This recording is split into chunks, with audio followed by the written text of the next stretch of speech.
जय श्री राधे। पूज्य श्री सद्गुरुदेव भगवान के चरणों में प्रणाम। पूज्य श्री चैतन्य महाप्रभु जी का जीवन चरित्र। चांचल्य। मीठी वस्तु क्या है? पुत्र की मीठी वाणी। सबसे मीठी वस्तु क्या है? वही पुत्र की मधुर वाणी। अत्यंत मीठी से भी मीठी वस्तु क्या है? वेद शास्त्रों द्वारा यही सुना गया है कि कानों में खूब अच्छी तरह गूंजती हुई पुत्र की वाणी ही सबसे मीठी है। अर्थात पुत्र की वाणी से मीठी वस्तु कोई भी नहीं। इतनी चंचलता करने पर भी मिश्र दंपत्ति का प्रेम निमाई के प्रति अधिकाधिक बढ़ता ही जाता था। यही नहीं, किंतु निमाई की चंचलता में माता पिता को एक अपूर्व आनंद आता था। मिश्र जी की तो मनुष्य स्वभाव के कारण कभी कभी बहुत चंचलता से ऊबकर नाराज भी हो जाते, किंतु माता का हृदय तो सदा बच्चे की बातें सुनने के लिए छटपटाता ही रहता। सच है, बच्चे की बोली में मोहिनी विद्या है। संसार में बच्चे की तोतली बोली से बढ़कर बहुमूल्य वस्तु मिल ही नहीं सकती। देखा गया है, प्रायः माता का सबसे छोटी संतान पर बहुत अधिक ममत्व होता है। निमाई मिश्र जी की वृद्धावस्था में उत्पन्न हुए थे, इसलिए उनका भी इनके प्रति आवश्यकता से अधिक स्नेह था। इतनी चंचलता करने पर भी मिश्र जी उन्हें बहुत अधिक डांटते फटकारते नहीं थे। इसीलिए ये मिश्र जी के सामने भी चंचलता करने में नहीं चूकते थे। सबसे अधिक तो ये माता के सामने उपद्रव करते। माता के सामने इन्हें तनिक भी संकोच नहीं होता था। पिता के सामने थोड़ा संकोच करते और भाई विश्वरूप के सामने तो ये कभी भी उपद्रव नहीं करते थे। उनसे तो ये बहुत ही अधिक संकोच करते थे। विश्वरूप भी इनसे अत्यधिक स्नेह करते, किंतु वह स्नेह अव्यक्त होता था। प्रायः वे अपने प्रेम को लोगों के सामने प्रकट नहीं करते थे। निमाई भी उनका मन ही मन बहुत आदर करते थे। उनके आते ही भोले भाले बालक की तरह चुपचाप बैठ जाते या बाहर उठ जाते। अब ये पिताजी के साथ गंगा स्नान करने को भी जाने लगे। विश्वरूप सबकी धोती, तेल और भीगे आंवले लेकर आगे आगे चलते और मिश्र जी उनके पीछे होते। निमाई कभी तो पिताजी की उंगली पकड़कर चलते और कभी भाई का वस्त्र पकड़ते हुए चलते। रास्ते में चलते हुए इधर उधर देखते जाते, पिताजी से भांति भांति के ऊटपटांग प्रश्न भी करते जाते। मिश्र जी किसी का तो उत्तर दे देते और किसी को टाल देते। कभी कभी आप दोनों से अलग होकर चलते। इस पर विश्वरूप इन्हें बुलाकर झट से गोद में ले लेते। गंगा स्नान करके मिश्र जी तथा विश्वरूप संध्या वंदन करते। ये भी बैठकर उनकी नकल करते। जैसे वे लोग जल छिड़कते, ये भी जल छिड़कते। जब वे आचमन करते, ये भी आचमन करते और सूर्य को अर्घ्य देने पर ये भी खड़े होकर सूर्य को अर्घ्य देते। कभी कभी तेल लगाकर स्नान करने के अनंतर फिर आप बालू में लौट जाते। पिता फिर से इन्हें स्नान कराते। घर आकर ये सब बातें अपनी माता से कहते। स्त्रियां पूछती, बेटा अच्छा तुमने संध्या कैसे की? तब आप पद्मासन लगाकर बैठ जाते और आंखें बंद कर धीरे धीरे होठ हिलाने लगते। कभी कभी नाक बंद करके प्राणायाम और अभिनय करते। जब ये अपने छोटे छोटे हाथों को ऊपर उठाकर सूर्य की ओर टकटकी लगाकर उपस्थान का ढंग दिखाते, तब स्त्रियां हंसते हंसते लोटपोट हो जाती। इसी प्रकार ये जिस काम को देखते उसी की नकल करते। इनके चांचल्य से कभी कभी बड़ी हंसी होती। एक दिन मिश्र जी के साथ ही गंगा स्नान करने गए। स्नान करने के समय मिश्र जी प्रायः पास के भगवान के मंदिर में दर्शन करने जाया करते थे। ये भी शाम के समय कभी कभी बालकों के साथ उसमें आरती देखने और प्रसाद लेने चले जाते थे। आज दोपहर को भी ये मिश्र जी के साथ मंदिर में चले गए। मिश्र जी ने जिस प्रकार साष्टांग प्रणाम किया उसी प्रकार इन्होंने भी किया। उन्होंने प्रदक्षिणा की, तब ये भी प्रदक्षिणा करने लगे। पिताजी को हाथ बांधे देखकर इन्होंने भी हाथ जोड़ लिए और इधर उधर देखते भालते हाथ जोड़े जगमोहन में बैठ गए। पुजारी जी ने मिश्र जी को चम्मच में थोड़ा केसर कपूर मिश्रित प्रसादी चंदन दिया। इनका ध्यान तो उस तरफ था ही नहीं, ये तो न जाने किस चीज को देख रहे थे। पुजारी ने थोड़ा सा चंदन इन्हें भी दिया। इन्होंने पंचामृत की तरह दोनों हाथ फैलाकर चंदन को ग्रहण किया और चट से उसे खा गए। पुजारी जी तथा मिश्र जी यह देखकर हंसने लगे। कड़वा लगने से वहीं थू थू करने लगे और गुस्सा दिखाते हुए बोले, यह कड़वा कड़वा प्रसाद पुजारी जी ने न जाने आज कहाँ से दे दिया। मिश्र जी ने हंसते हुए कहा, बेटा यह प्रसादी चंदन है, इसे खाते नहीं हैं, मस्तक पर लगाते हैं। आपने मुख बनाकर कहा, तब आपने मुझे पहले से यह बात क्यों नहीं बताई थी। पुजारी जी ने जल्दी से इन्हें एक पेड़ा दिया। उसे पाकर ये खुश हो गए। घर आकर माताजी से इन्होंने सभी बातें कह दी। अब तो ये अकेले गंगा जी पर चले जाते और वहाँ घंटों खेला करते, 2-2 3-3 बार स्नान करते, बालू के लड्डू बना बनाकर अपने साथ के लड़कों को मारते, गंगा जी में से पत्र पुष्प निकाल निकाल कर उनसे बालू में बाग बनाते और नाना प्रकार की बाल लीलाएं करते। मिश्र जी इन्हें बहुत समझाते कि बेटा कुछ पढ़ना भी चाहिए, किंतु ये उनकी बातों पर ध्यान ही न देते और दिन भर बालकों के साथ खेला ही करते। एक दिन मिश्र जी को इन पर बड़ा गुस्सा आया। ये इन्हें पीटने के लिए गंगा किनारे गए। शची देवी भी मिश्र जी को क्रोध में जाते देखकर गंगा किनारे के लिए उनके पीछे पीछे चल दी। वहाँ पर ये बच्चों के साथ खूब उपद्रव कर रहे थे। मिश्र जी तो गुस्से से भरे ही हुए थे। इन्हें उपद्रव करते देखकर वे आपे से बाहर हो गए और इन्हें पकड़ने के लिए दौड़े। ये भी बड़े चालाक थे। पिता को गुस्से में अपनी ओर आते देखकर खूब जोर से घर की तरफ भागे। रास्ते में माता मिल गई। झट से ये उनसे जाकर लिपट गए। माता ने इन्हें गोद में उठा लिया। ये उनके अंचल से मुख छिपाकर लंबी लंबी सांसें लेने लगी। माता कहती थी, तू बहुत उपद्रव करता है, किसी की बात मानता ही नहीं, आज तेरे पिता तुझे खूब पीटेंगे। इतने में ही मिश्र जी भी आ गए। वे बाँह पकड़कर इन्हें शची देवी की गोद में से खींचने लगे। माता चुपचाप खड़ी थी। इसी बीच और भी 10-5 आदमी इधर इधर से आ गए। सभी मिश्र जी को समझाने लगे, अभी बच्चा है, समझता नहीं, धीरे धीरे पढ़ने लगेगा। आपको पंडित होकर बच्चे पर इतना गुस्सा नहीं करना चाहिए। सब लोगों के समझाने पर मिश्र जी का गुस्सा शांत हुआ। पीछे उन्हें अपने इस कृत्य पर पश्चाताप भी हुआ। कहते हैं एक दिन रात्रि के समय स्वप्न में किसी महापुरुष ने इनसे कहा, पंडित जी आप अपने पुत्र को साधारण पुरुष ही न समझें, ये अलौकिक महापुरुष हैं, इनकी इस प्रकार भर्त्सना करना ठीक नहीं है। स्वप्न में ही मिश्र जी ने उत्तर दिया, ये चाहे महापुरुष हो या साधारण पुरुष, जब ये हमारे यहाँ पुत्र रूप में प्रकट हुए हैं तो हमें इनकी भर्त्सना करनी ही पड़ेगी। पिता का धर्म है कि पुत्र को शिक्षा दे, इसीलिए शिक्षा देने के निमित्त हम ऐसा करते हैं।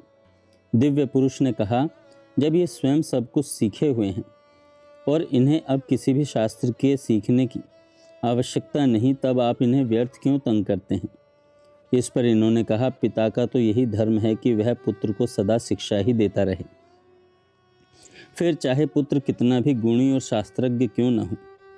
मैं अपने धर्म का पालन अवश्य करूँगा, आवश्यकता होने पर इनको दंड भी दूंगा।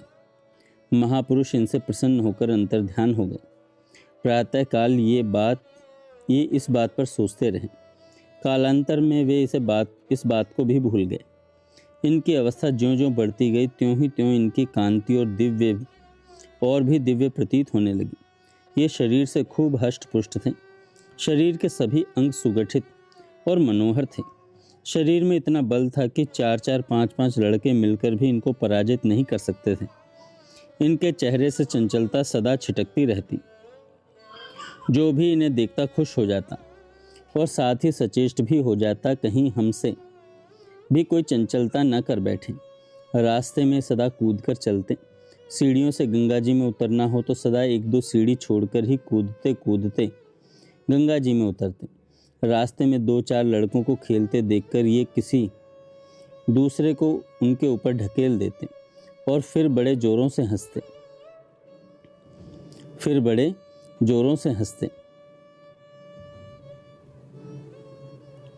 गंगा किनारे पर छोटी छोटी कन्याएं पूजा की सामग्री देवी तथा गंगा जी की पूजा करने जाती। आप उनके पास पहुंच जाते और कहते, सब नैवेद्य हमें चढ़ाओ, हम तुम्हें मनोवांछित वर देंगे। छोटी छोटी कन्याएं इनके अपूर्व रूप लावण्य को देखकर मन ही मन प्रसन्न हो जाती और इन्हें बहुत सी मिठाई खाने को देती। ये उन्हें वरदान देते, किसी से कहते तुम्हें खूब रूपवान सुंदर पति मिलेगा, किसी से कहते तुम्हारा विवाह बड़े भारी धनिक के यहाँ होगा, किसी से कहते तुम्हारे 5 बच्चे होंगे, किसी को 7, किसी को 11 बच्चों का वरदान देते।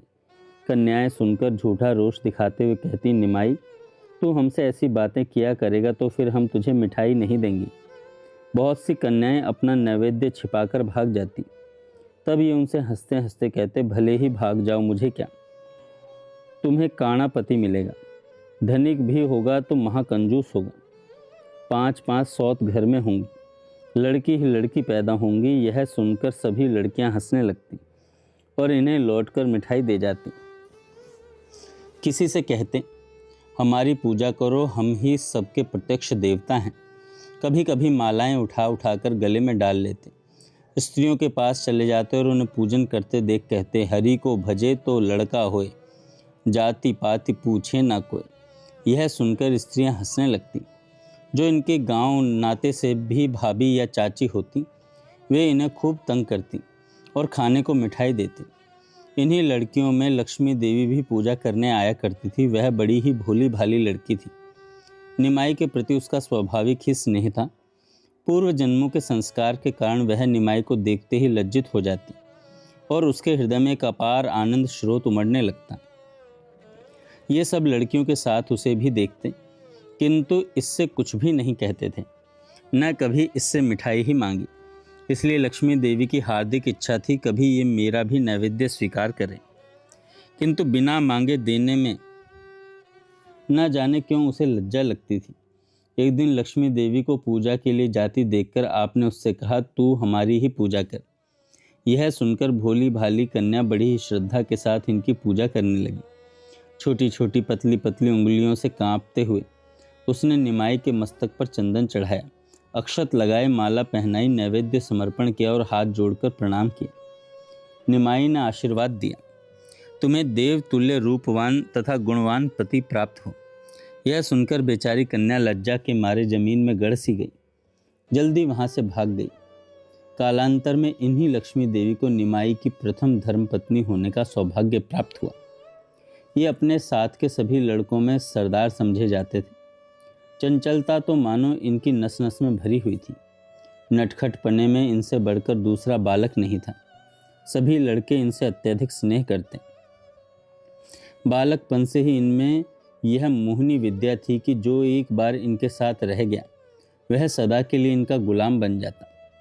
कभी कभी किसी की सूखी धोती लेकर गंगा जी में डुबो देते। गंगा स्नान करके जो भी